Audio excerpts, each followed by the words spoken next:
Hey, everybody. Happy New Year. It's 2026. This is officially our second calendar year of A Fresh Face in Hell. And I wanted to start off this year with somebody who I think really sort of embodies what we're looking for in A Fresh Face in Hell, which is somebody who faces a lot of maybe unpleasantness in the world, but manages to shine a light. So here we go. Nathan Vass is, in his own words, a filmmaker who drives a bus and a bus driver who writes books. His most recent book, Deciding to See The View from Nathan's Bus, is a collection of true stories from Nathan's night job driving metro buses in urban Seattle, which focuses on the value of grief, connection, and hope as paths forward during our challenging times.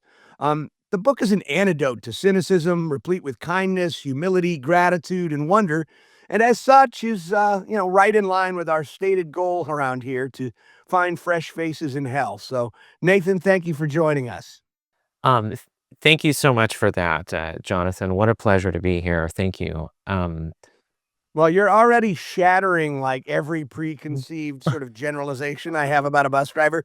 You're like 25 years younger. You've got the shaggy bedhead. You look more like a guitarist in a rock band.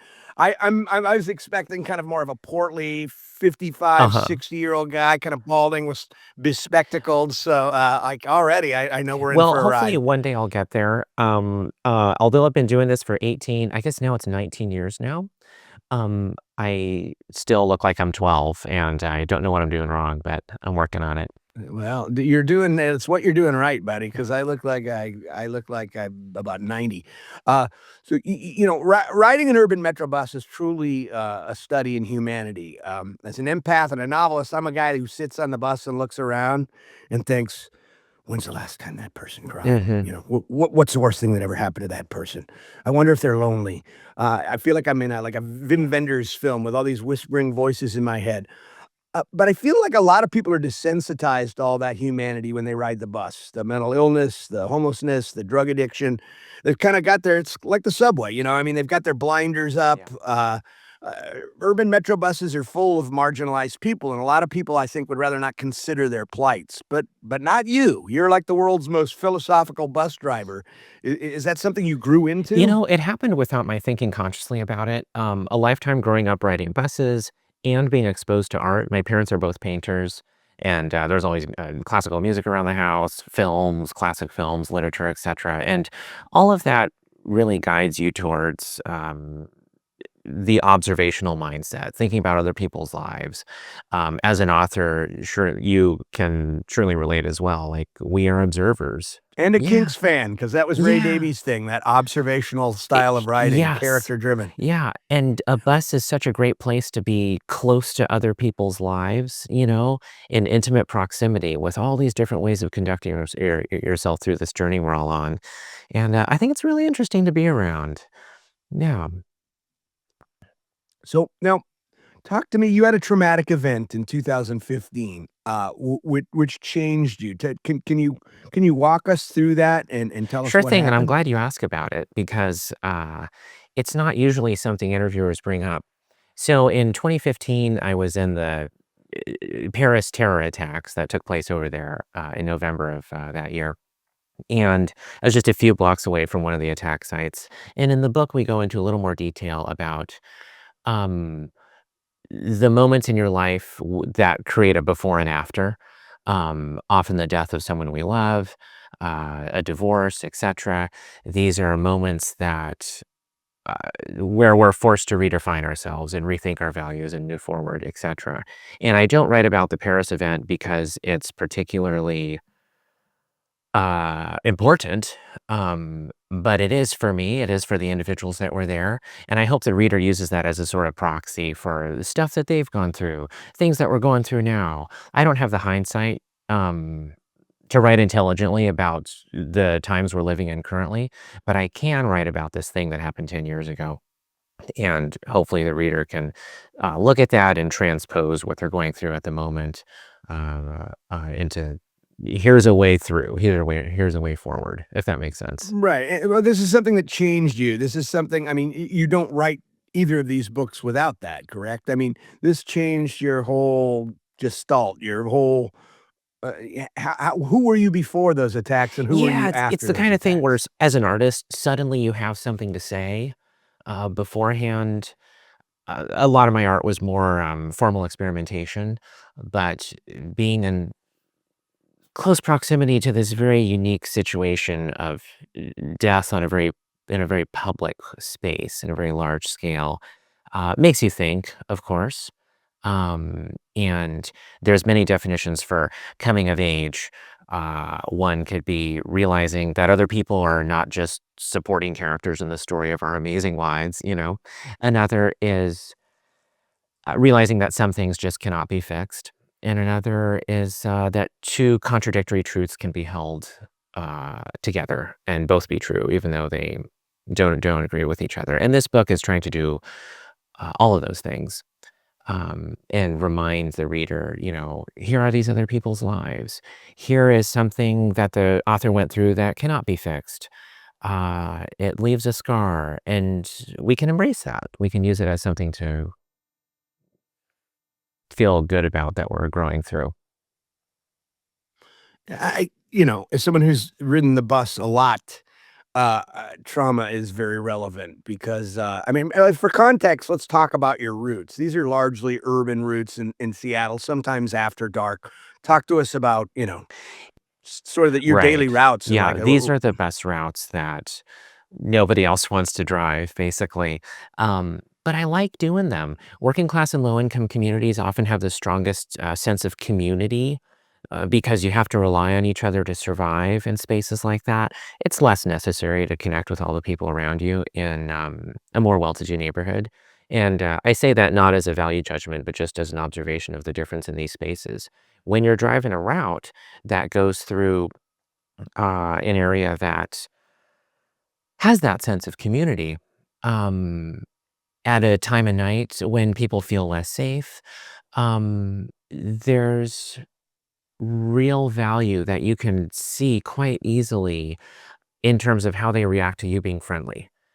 You're nice to all the people getting on. This blows their minds. Why does it blow their minds? Because they're not getting enough of it. Because the other drivers who are doing this route don't want to be there. And I do these routes not because I think they're like, you know, somehow edgy or dangerously cool or something. I'm not a risk taker, especially at work, but because I love that sense of community. I love saying hi and they say hi back to you. There's this sense of an equal plane. And you know, the Seattle freeze, you know, it's, you don't get that type of community all the time. Broadway is a great place to drive buses at night. Rainier Avenue is another one. These are spaces that don't have the Seattle freeze. So, the Seattle Freeze is what? This sort of passive aggressive, like, Uh-huh. Nordic, uh, hard bench Protestant, like, kind of friendly once you crack the shell, but very reserved. Is that what the Seattle Freeze is That's a for great context? definition. Exactly. Yeah. It Uh, has to be you who initiates contact with a stranger. They usually won't do it on their own. okay, so you see a lot of the same faces day in and day out, which is something as somebody who's just casually riding a route. I noticed if I've ridden a route a few times, I'll start to see some of the Yeah. same commuters getting on and so forth. But, I mean, do you know these people? You start to know Yeah. them by Yeah. name? Sometimes. Yeah. Especially if you're on the same route for years. On a route like the 7, which is sort of the notorious South Seattle, Rainier Avenue, lots of security incidents, lots of safety problems, but also a burgeoning sense of community, incredibly high ridership. The way to do a route like that is not once a week, but every night you work, because then you get to know people. They get to know you. They remember you. You're the guy who doesn't yell at people. You're the driver who's friendly. And that really resonates because respect is the ultimate currency of the street. You know, all fights on the street have to do with respect or perceived disrespect. It's more important than money, and it's the sort of vortex around which so many street interactions revolve. And so I try to respect everyone. Makes life easier. It's just dude, you're kind of blowing my mind because you're very soft spoken, very disarming, and like you would think that they would wanna hire a guy that's like 6'3", who's got a sidearm that's like, you know what I mean? Like, that's sort of but that's the intuitive kind of way we look at this stuff, but, like, still at the same time, it occurs to me, the more you know the people, the more familiar you are, there's a kind of a security in that, right? Like, you're not just a stranger, like, this is your house in a way. Like, so there's maybe if somebody gets on and you can kind of just see from the look in their eyes, this person's a loose cannon, this Mhm. could be trouble. It's I would imagine it's got to feel kind of like you got somebody in there that's got your back because they know you, and it's kind of like they're not just going to turn away and go, "This is between the." Is that That it right? does help to have that sense of community there in place. It doesn't always, help you in a tough situation because those people might not be there, but it never hurts to develop these connections and to make eye contact with that guy who might be a loose cannon and to say hi to him and let him know, "I see you, I respect you, come on in." Sometimes they're not receptive to that, but sometimes they are, and that can be really beautiful to witness. When I was applying for this job, 18 years ago, I really looked 12. Um, and I thought, "They're not gonna hire me. I don't look like a bus driver. This isn't gonna work. It'd be great if it did."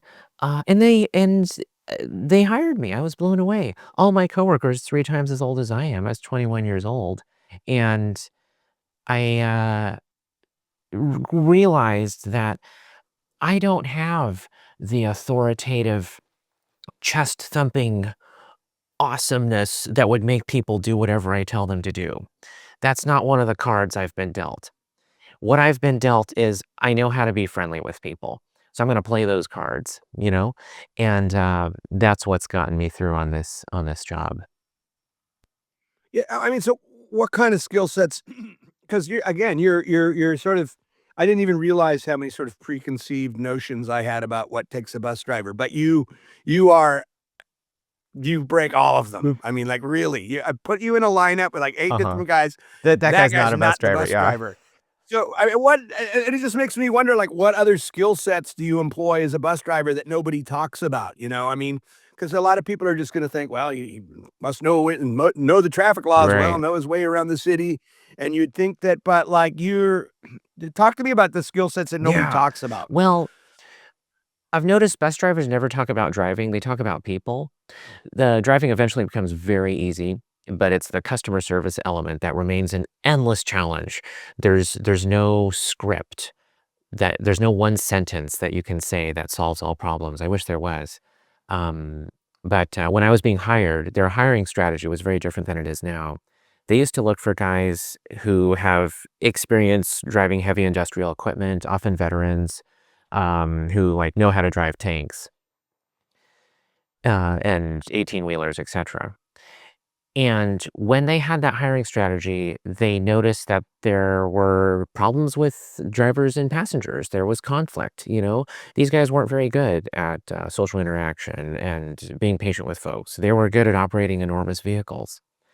Um, Metro has since changed their hiring strategy to look for folks who have customer service experience. If you've worked at Target, if you've waited tables, etc., those are attractive from a hiring perspective. They want people who know how to talk to people because that's very difficult to teach. You can teach people how to operate the equipment.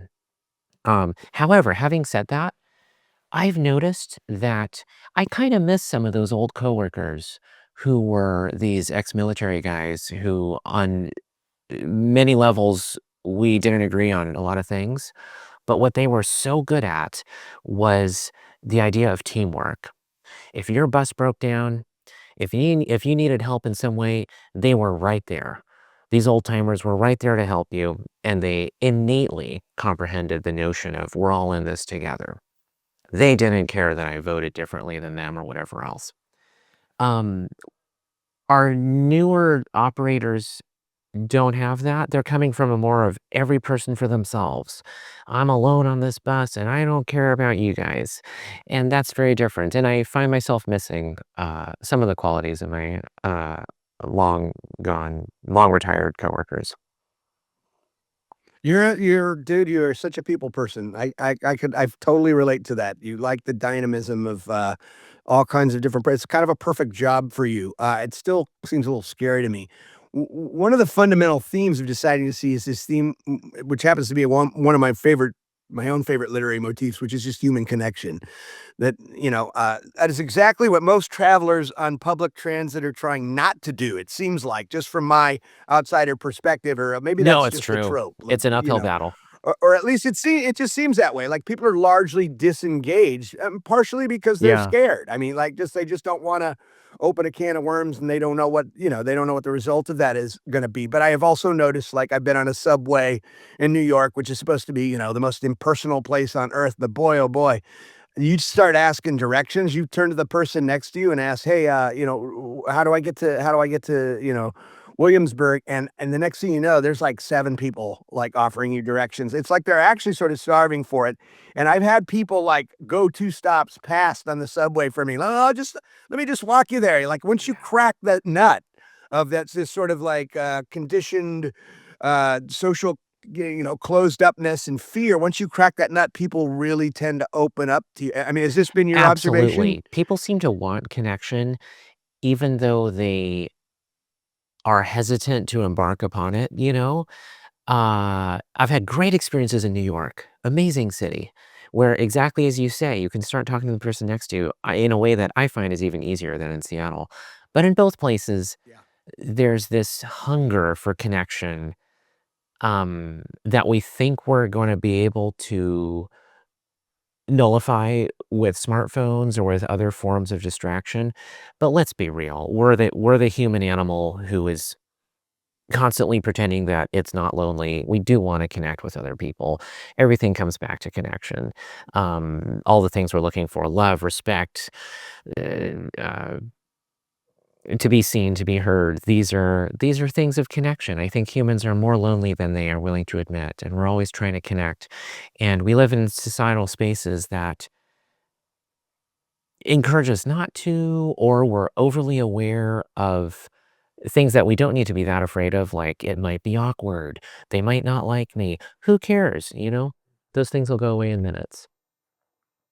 Yeah, and, it's interesting, as we sort of break this down sociologically, like, I would agree with you that New York's easier to sort of break through the freeze than Mhm. Seattle is, and I do, I think part of that's just kind of a Scandinavian thing, it's real. But, like, another town that was really easy. Like, I always had trouble making friends in San Francisco when I first moved down there to go to Yeah. community college. It was just like everybody had friends. It was really weird. As a young person, it was even colder to I'm me than surprised. Seattle. But Oh. then, yeah, later when I moved to Los Angeles, I had the same experience that I have in New York, which was it was really easy to meet people. And it occurs to me part of that is just because so many people are Yes. transplants, right? So everybody's sort of hungry to sort of crack in. Nobody's really from Los Mhm. Angeles. So, and I think that, when you talk about human connection, I mean, so much of genuine connection comes from listening, right? Rather than fixing or advising. People need to be Yeah. heard. What have you learned about people from listening to their stories? It's amazing to be reminded how much value just listening has. Um, I think I was unconsciously brought up to when someone presents you with a problem to try to solve that problem, you know? I love fixing things, but sometimes just letting it sit there, letting the person complain about whatever it is, and being someone who's listening and who cares can often be its own form of problem solving, you know? I don't need to get in there and try to fix stuff. I just need to listen to this person. I think women Better than understand that men, better yeah. than men. We I men know are always just trying to fix the stuff. gender Yeah. lines are more fluid now, but just sort of traditionally, as far as sexual Yeah, allocations go, women tend to get that. Guys want to fix everything. Like exactly. my wife will come to me and she'll have a problem. I'm like, oh, I got that figured. What you got to do is this, this, and this, not Exactly, what she she wants to needs. be And heard. Yeah, and I have to remind myself of that because I do have this natural inclination of, "Let's get to the bottom of this. Let's figure this out." But, that's often not what's needed. And in driving the bus, it's amazing to hear someone say to me, "You're the first person who's said hi to me all day today." To have moments like that where you're reminded of, like, people appreciating humanity, people appreciating kindness, and it just makes me feel good, you know? Selfishly, it's gratifying to get to participate in a moment where someone feels better for a few minutes, you know? well, we've got such a great attitude, dude. I mean, like, first of all, I kind of got to wonder just on a practical level. 'Cause you gotta be paying attention, you gotta be driving and, like, I mean, you're opening the door for what, 10, 12, 15 seconds or whatever. When do you have time to have these interactions beyond that? There's that first, like, here they come up at the steps right at me, and human nature would like value Sure. judgment right away. I mean, okay, here comes a little lady with too much Mhm. baggage and a walker versus here comes a really big dude that looks like he's having a bad day. So there's that. But then when do you have time? I mean, how are you building this Yeah. repartee like on a daily basis It's with these easier at people? night. In the evenings, people are going to places that they actually wanna go to, and they're usually not in a hurry. In the morning, you can't have conversations with people because 'cause they're all stressed out, they're trying to get to work on time. Um, but in the evenings, traffic evaporates. There's more space, there's more room to talk, um, and especially as it gets later. If the bus is half empty, somebody might come up and chat. This used to happen more often before COVID. Before COVID, I'd spend 8 hours just blabbing. It was my strategy for getting through the day. Nowadays, we're sort of trying to get back to that, but it's taken a long time. Um, so it's a slow recovery as people gradually remember that talking to each other feels good, especially when there's no agenda involved. Yeah, no. So like I've noticed this among I've had a couple of like airport shuttle bus drivers, like the guys that pick you up at the gate and they're taking you to the rental car or like in some airports, like where is it? It's like Yeah. Dallas or somewhere you gotta like somebody drives you to the rental cars. But like I've noticed I've had a couple of different guys that are like jokesters that they treat it as kind of like almost more like a tour guide, Yeah. the whole tour guide shtick, like, hey, everybody, like, so they're talking through the microphone to the back of the bus. Are you using a microphone? Like when you say at night, and so maybe people are more Mhm. sparsely seated and the bus isn't cramped, and you're saying you're talking more at night. I mean, are you looking over your shoulder and talking? Are you talking through the thing? Because you're not I'm not making eye yeah, yeah, if the contact, bus is probably, moving, I can't make eye which is an contact. important part of like Yeah. communication. So how is this It's working? Just it's like, somebody coming up to the front of the bus or hanging out at the front, and we're talking there. I do use the microphone to call out all the bus stops. I don't use the automatic device that calls them out. I want it to feel human. I yell "thank you" to the people getting off, but in terms of conversation, that's happening at the very front of the bus. And the old buses that had stairs, it was a little more conducive to conversation because the first chair for the passenger to sit in was right there. It's like 2 feet away from the bus driver, right across the aisle. Now it's a little further back because, the interior design of buses has changed over the years. oh, okay, so it doesn't, yeah, I mean, because in my mind, I'm still thinking of it like a Yeah, school bus. I miss those, yeah. Obviously, I've now that I'm such a huge, rich, successful podcaster and It was author, very I fun don't to have to take research the you, shame train Jonathan, anymore, so because what when I first type your name in online, it's like there's an author, and then there's also an endovascular surgeon in New Jersey who has his own blog, and I'm like, "Are these the same guy? This guy who's, like, written these books that get you banned?" thought you were a And then jack of there's all this trades, yeah. surgeon, and then I'm walking around Pike Place Market, like, 4 different people come up to me talking about Jonathan Evison because I mentioned I'm doing this podcast later, and, they all had glowing things to say about you. People love you. Well, I grew up in the there's also a professional dart Incredible. player, and, the guy that's been in the news more than me lately, I'm not in a book cycle right now, is, and he's like a very controversial he's like the, constable of some, Oh. English town right now, and he's been involved in some Oh, scandals or fascinating. something like that, so This that's great, but you need a little media heat when Right. that guy's getting more This Google is hits than fascinating you. because your last name is very unique. I wouldn't think that there'd be this many Jonathan Evisons. Well, I think most of them are Well, British. hey. You seem to well, I know you I mean, you challenge a lot of the common narratives about homelessness, addiction, and mental illness in a really healthy way, I think. First, walk us through some of the conventional Mhm. narratives, and then what are the big assumptions people make about, say, the Well, unhoused? it's easy to be afraid of, people we don't know. It's easy to dislike people we've never met. But as soon as you start hanging out with folks, of a particular background or inclination or persuasion that, is initially foreign to us, you start to realize they have a lot of the similar goals and ideas and fears and hopes that we do. And driving the bus, of course, you're exposed to all these people very up close. And I feel like this is one of the great ways to overcome prejudicial perspectives. We don't get over our prejudices by reading data, you know? It's through interpersonal connection. Um, what our coworker is black, our friend's kid is trans. These are the bridges that get built that seem to work a lot better than, "Here's a research paper explaining why you shouldn't be, racist," you know? Um This is exactly why people in rural America tend to be Exactly. They more don't have the exposure. racist or closed off or fear of Mhm. what they don't know, and this is why I'm always saying make college mandatory, not because everyone needs a liberal arts education, because everyone needs to meet their first black friend and their Exactly. first trans friend and their first Yeah. gay friend, like, just The exposure. exposure. Yeah. And so on the bus, spending a lot of time with people on the street, people using drugs, people, who are unhoused, is very illuminating. There's just not a very big difference between those folks and myself. Um, and it's really exciting to try to build relationships with these guys, within the workplace, and, makes me feel good. It feels good to connect, you know?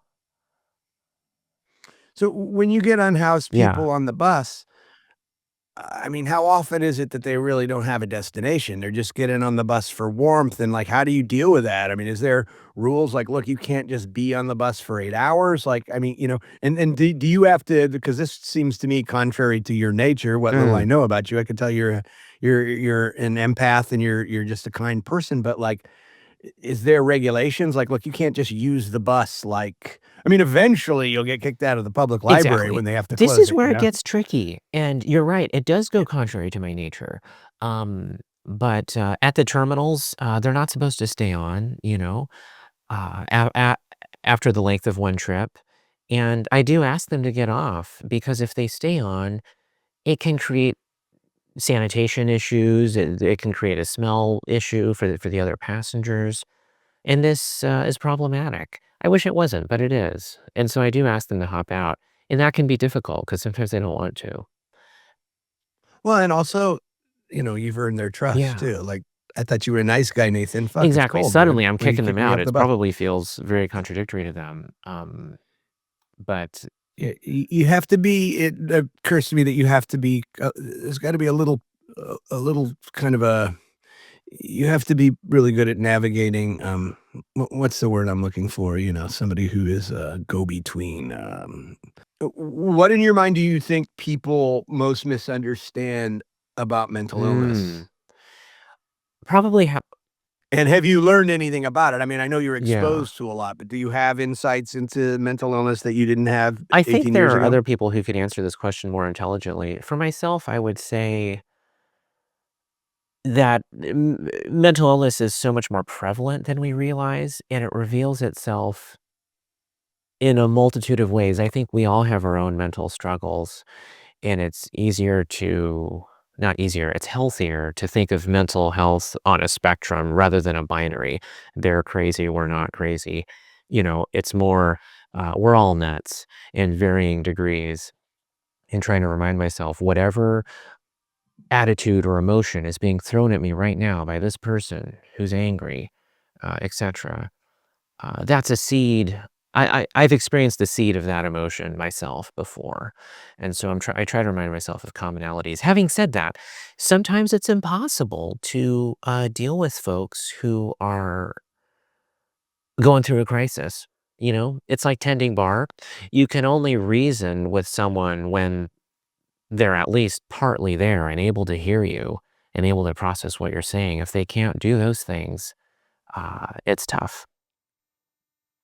Yeah, I mean, I've had a lot of experience with mentally ill folks. I'm actually sort of a magnet for mentally ill folks. I think that maybe they sense my empathic nature. They know that I'll Mhm. listen, and I do. That's the big thing is, like, most people are just like, "Hey, dude, I run buddy, get into the away." same problem. I listen, and once you open that Yeah, door, that's it can be a really, really it slippery is. slope, and I mean, frankly, I mean, like, you could ask Jason, I deal with some sort of Yeah, I stalkery get type that people, too. and he's like, Yeah. "Dude." Yeah, he's like, "Dude, you gotta just shut that door," and I'm like, "Yeah, I feel like I can," and I don't wanna have a Superman complex about it, but I feel like these people just sometimes wanna be Mhm, heard mhm. or seen, and to just shut them off is to alienate them and actually make the situation to escalate the situation, so it's a real tricky thing to balance. How do you balance your empathy with your personal safety? I mean, talk to me I about I wish I was boundaries. better at this. I have to deal with stalkery stuff too because especially as you develop more of a public persona, often the better known you are, the more you have to withdraw from society. so you don't have people running after you all the time. As a bus driver, I don't have that opportunity. I'm out there. I'm easy to find, and I'm so easy to stalk. All the buses go up and down 3rd Avenue. You just stand around on 3rd until I show up. And that's really tricky because you're right. It's not innate in me to set down these boundaries and say, get away from me. Instead, what I do is I send probably all kinds of mixed messages because I'm friendly. People think that I'm either flirting with them or that I want to get closer to them in some other capacity. And it is hard for me to kind of lay down the law, especially when the person is um, perhaps mentally unstable in some way, where if you try to lay down the law and say, get away from me, they might explode. And I don't have the answers here, but I do my best of trying to be, polite but firm or distant. Um, but I wish I didn't have to do that, you know? Well, yeah, and you've got really Yeah, no I got no backup, backup. so It's there's just gotta me. be situations that begin to escalate and, like I mean, like I said, I mean, you don't I mean, I'm on camera with you, I don't know, but you don't look like the biggest I'm guy. not I the mean, you're biggest not guy. filling up the Yeah. whole screen. Yeah, yeah, so, like and that's well, I mean, that's one of the sort of indicators to somebody who's maybe looking for a little trouble. That's the Yeah. first thing they're gonna do is size another human Yeah. being up and, like, they're I feel like they're less likely to push boundaries with somebody who's just normally sized like me and you and, than they are Tiny, the bus driver who's, like, 6'4", 350 or Mhm. something. So, like I mean, it's gotta be kinda scary not having any backup. Do you get situations where it's like, it starts to feel a little out of control and maybe just saying, "Hey, I'm gonna have to ask you to get off the bus," isn't gonna That's the work? thing, and all I can do is ask them to hop out. They can choose to not hop out. And then And what then happens? technically, what I can do is press this little button and call for help and hope that somebody shows up to physically escort the person from the bus. But the thing is, that takes forever. It's not Right, an and who actual is that solution. someone? Is that a law Exactly. enforcement And person, or is that somebody for b their hands are often tied or they're not available, they're working on something else. And so I'm kind of at the mercy of whoever it is who's like, I'm not going to get off. I don't want to get off. I'm going to keep talking. I had a guy recently who was just talking very loudly and very inappropriately to all the passengers. And of course, I tried to politely, kindly encourage him to stop talking, encourage him to talk to me instead of to the people. I'm getting paid. I'll listen to whatever he wants to talk about. But I was unsuccessful. And then finally I was trying to like firmly ask him to leave the bus and he would not leave. We got all the way to the I wanna hear Nathan Vass's I "Firmly know. Get Off the How Bus." how does that Let me even hear it. I Let's hear it. Come on, I wanna hear it. I can't Let's see, even come on. Tough it oh up my on me gosh. here, It's pussycat. time Come to hop on, let's out. hear it. I'm sorry, my friend. That's pretty good. It's That's it's pretty it's good. it's That's time to pretty get out of good. It here. was stern.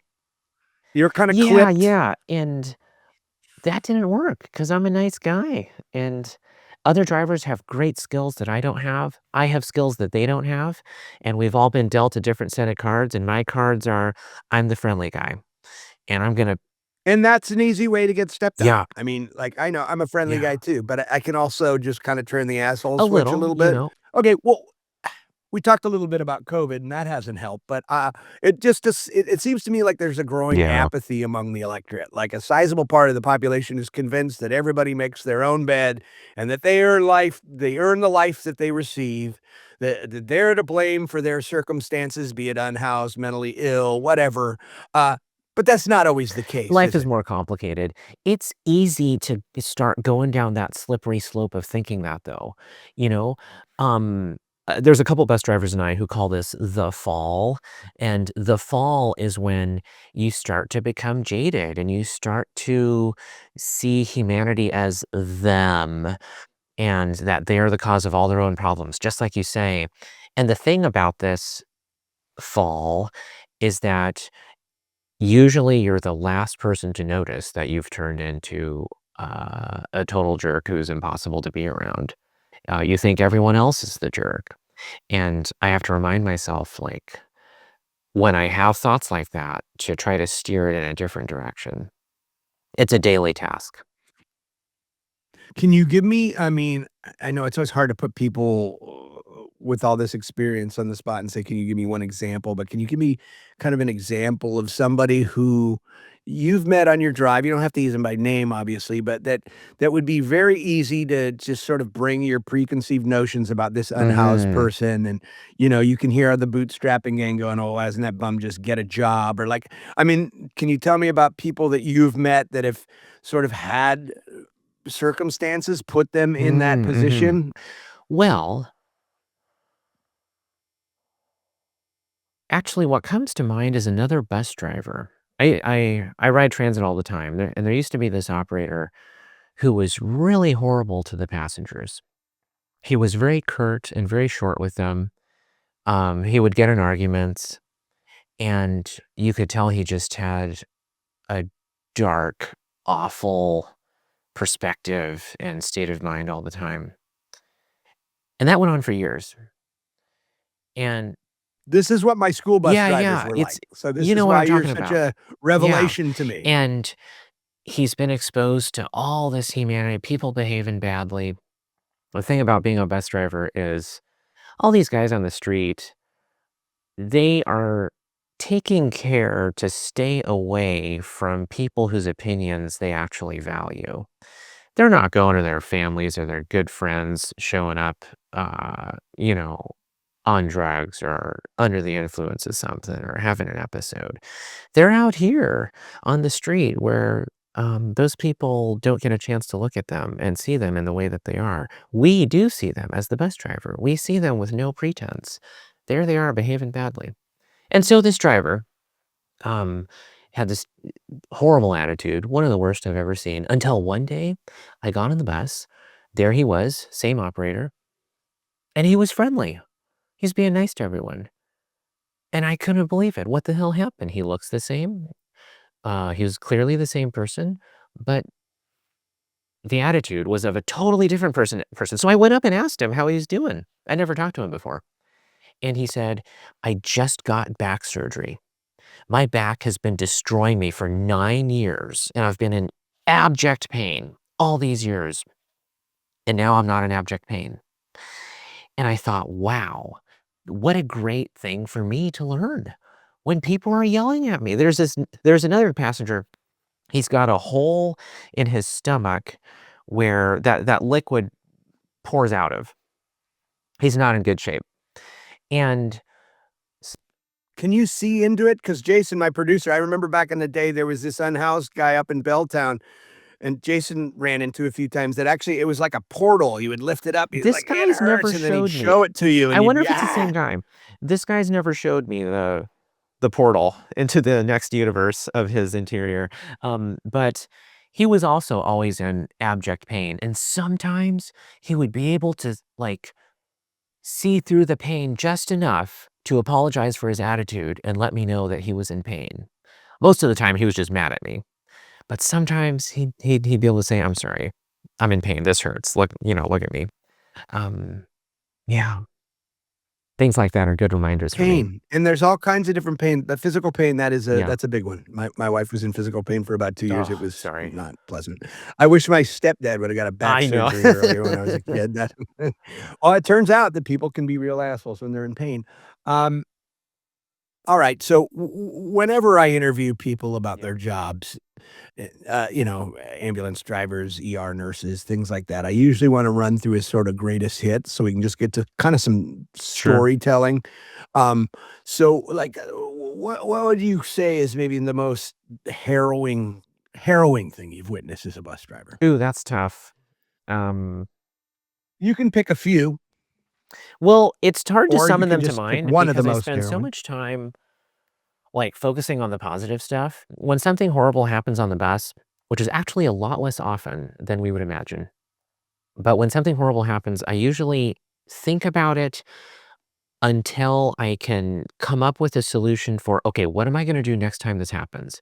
Because whatever it is, it's gonna happen again. I have to come up with a sort of script or something to try saying, or maybe not saying, the next time it happens. And then once I've come up with that, I try to forget about it. Sometimes, passengers are violent, and I just I tell To them they other need to fight outside. They need to fighting has to happen outside. Smoking fentanyl, you gotta do it outside, not inside the bus. Um, so they're violent with each other. Has anybody been violent with you?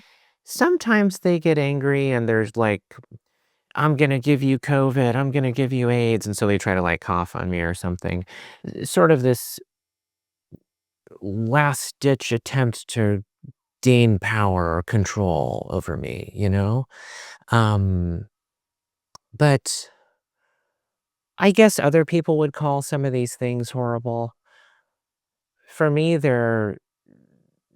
these are the things I need to navigate to get through the day. Somebody, urinating all over the interior of the bus floor, and we try to go through the journey of how do we get this guy off the bus, you know? I've been on a bus where Yeah. somebody urinated. Do they still have the black grooved We mat? used to So if have the guy those, and pees it'd in flow all back, over the place. yeah, and it just kind of like you just got like 4 Yeah. rivulets of urine running all the way down Gosh, the bus you've got when a you go down the great hill. memory and a great eye. I remember that non-slip flooring. They don't have that anymore, so it flows in a more uniform, spread out. It's like That's a worse. delta. At least you could just maybe park the Yeah, bus on a hill and just drain it out. I mean, it's a good idea. Yeah, yeah. so like, I mean, you're so matter of fact about this. I mean, people have clearly probably defecated on the bus either. I'm sorry to bring Yeah, you to this sometimes that uncomfortable happens. place, but It's interesting to have such a mixture of people where on the same route, you can have someone saying, "Do you know who I am? Do you know who I am? I'm an influencer. Don't mess with me." And then you have someone else who's taking a crap in the middle of the bus. This all happens in the same living room. It's so fascinating to me. Everything glorious and terrible about humanity compacted into the same space. What can I do but marvel? I know, and it seems like other parts of the world, public transit is a little more egalitarian. We're just such a Mhm. car culture, you know what I mean? I think you say, "Look, you don't know who I am." That kind of person is usually not gonna ride what we call in America the shame Yeah. train. Oh, I Like, haven't so heard that. you're not Wow. getting the Oh. full. I You've haven't never heard heard Shame Shame Train. Train? Oh my god, in 18 years, you've never heard Shame Train? Okay, well, so it occurs to me, like, how different this would be. I mean, I'm just Yeah. imagining. I'm not some great world traveler, but I'm just imagining in some country like Denmark or Sweden or one of these more Mhm. Scandinavian, like, maybe democratic socialist countries where probably maybe more people ride Even public Paris transit, so or it's a little Rome or other more. large European cities, everyone's on it's like New York. Everyone uses transit there. Yeah. Yeah, yeah, yeah, but in Seattle, it doesn't seem the case, so it seems like you don't get those people as much as you get the guy that's gonna It's defecate on yeah, the it's leaning a little more towards the defecation side of the spectrum. It's become a little more stratified, especially post-COVID, but before COVID, you could comfortably say that all class groups in Seattle use transit because those express commuter buses that come in from, like, the Issaquah Highlands and stuff, those things used to be packed. Now it's a little different because a lot of those have turned into work from home jobs. Yeah. interesting, and so, like, No, sorry to this is keep going great. back to well, like, what's the most violent something's got. I mean, has anybody pulled a gun out on the bus on your route? Sometimes people Or, I have mean, how guns. Yeah, it's a drag. I wish they didn't. Uh, a drag? I mean, that's gotta be terrifying. You're so matter of fact about this, like, somebody pulls out a gun and you're like, if they brandish "What? it, Can you please then put you're that away?" supposed Or to, hit the emergency alarm and the cavalry's "Oh, supposed to great, show somebody will up. be here in Exactly, 15 sit minutes. Let's around or hope it try to takes talk this 15 guy minutes down, for yeah. this to Um, escalate." Knives seem to be But yeah, it seems almost like a hostage yeah, situation at yeah. some point. I mean, do you have to be. Oh, by the way, the word I was looking for earlier is Yes, mediator. I So, do feel like the do you have to mediator, kind of the be a bartender, the mediator mediator, the in counselor, the psychologist.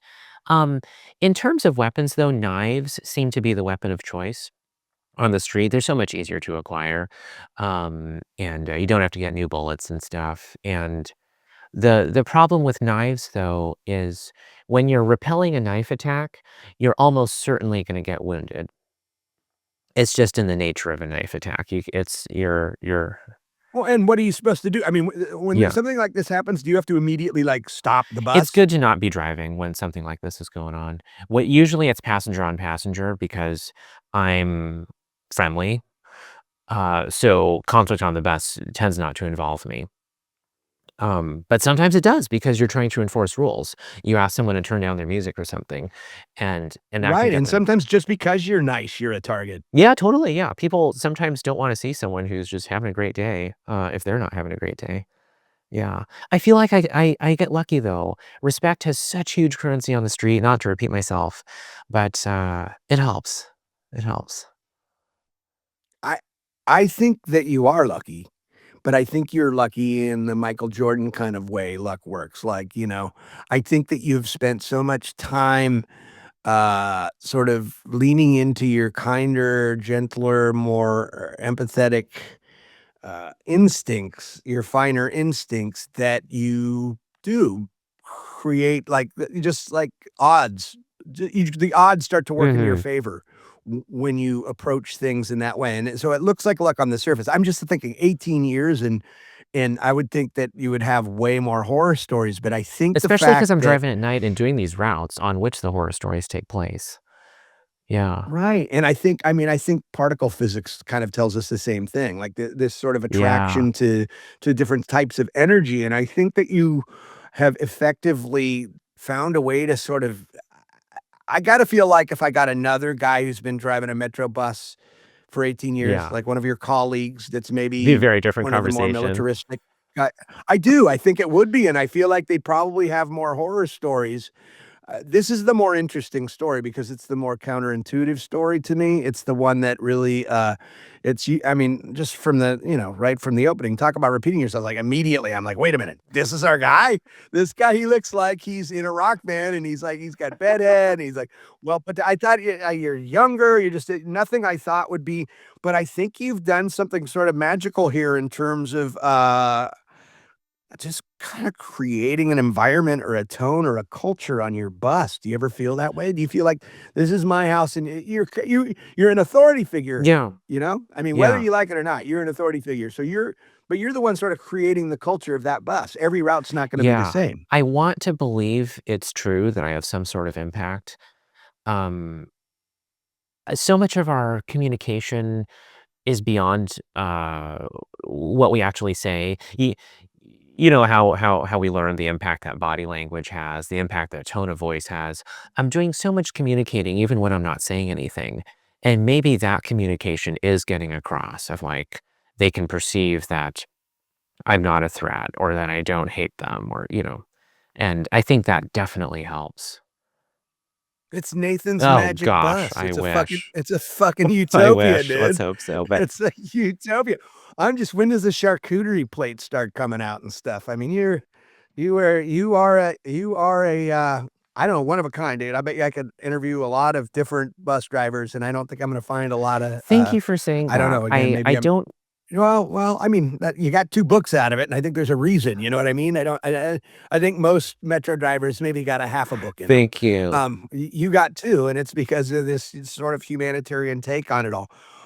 We've talked about it some darker stuff, you know, you see a lot of damage. You see a Yeah. lot of trauma, a lot of unpleasantness. And now when I've talked to some of these other people, first responders Mhm. and cops and people that witness some of the same things you do, but they're usually coming into there to solve Yeah. problems. See, that's the difference. I'm talking to ER nurses and these people are called there to Yeah. fix the Yeah. situation. You are just there and the situation is coming to you and you have to witness all this unpleasantness and trauma. Um, how does it affect you? I mean, you seem pretty Teflon to me, but I mean, you gotta take some of this Yeah, home with Jonathan, you. I really appreciate your questions. These are great questions. I can tell you've thought carefully about this. Well, this goes back to our earlier part of our conversation in an interesting way about listening versus fixing stuff. Because as the bus driver, yeah, I'm kind of just listening to the world. I'm sort of bearing witness to all this stuff going down that I cannot fix. And it's interesting to discover that sometimes bearing witness is enough. That's all I can do. And I try to be there and do it, and I try to see them as people, and then 5 years later, sometimes people get on my bus and they'll say, "Look, I'm no longer homeless. I got a job, I got an apartment, my Social Security's coming through, whatever." And they're so I notice they're so excited to tell me. It's really important for them to tell me that they're no longer on the street, and I'm fascinated by that because I'm basically a stranger to them. I'm just the bus driver. Wouldn't this be more important to tell their friends or their kids or something? But they need to tell me, I think, because I was the person who saw them when they were at their worst. They did not let their Yeah, friends or their kids see them when you've they were at their witnessed their worst. shame, you've witnessed their Yeah, pain, you've exactly. witnessed their inability to we live in such a highly curated world Mhm, with our social mhm. networks, and we get to project this part of ourself. You're seeing people in a especially if they're unhoused, mentally ill, just, when you're unhoused, you don't get to shave, you don't get to wash your clothes, you get to so you're going to see them at their realest Yes, in a and way, I do so take that home, and it does create a very different perspective on humanity. I wonder what it must be like to be someone who, works in an office, and you got your coworkers, you got your friends, and you got whoever you've got at home. That's not very many people.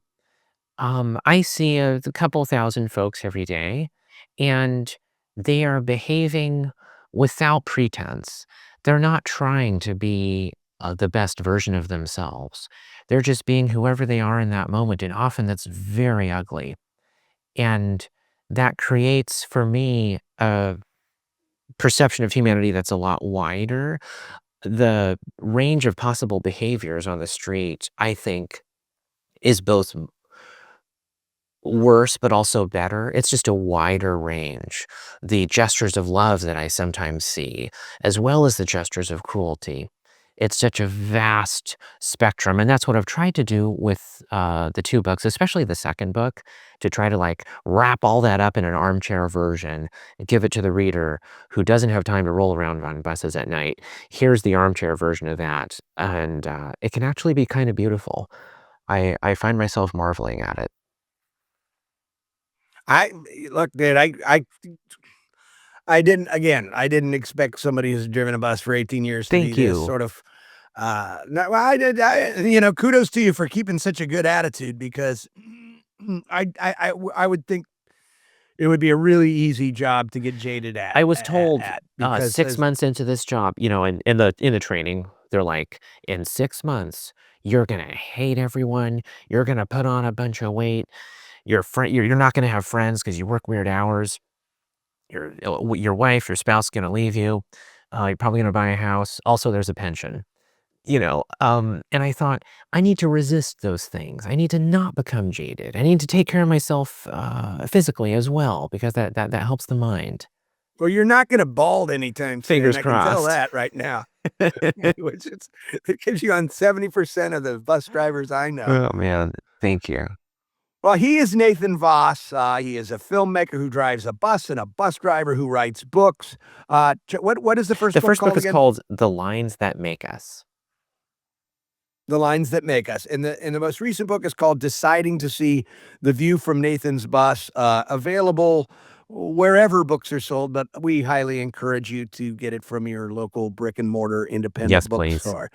Nathan, thanks so much for being. You truly are a fresh face in hell. These are the kind of guests we're looking for, is people that are sort of counterintuitive. We live in some dark times, and you've found a way to take a potentially sort of horrific job in my mind and turn it into something beautiful. So Jonathan, thank thank you. you, and thanks for shining a light on these occupations and, these lives. I feel honored to be included amongst your sorta cast. Thank you. Much appreciated.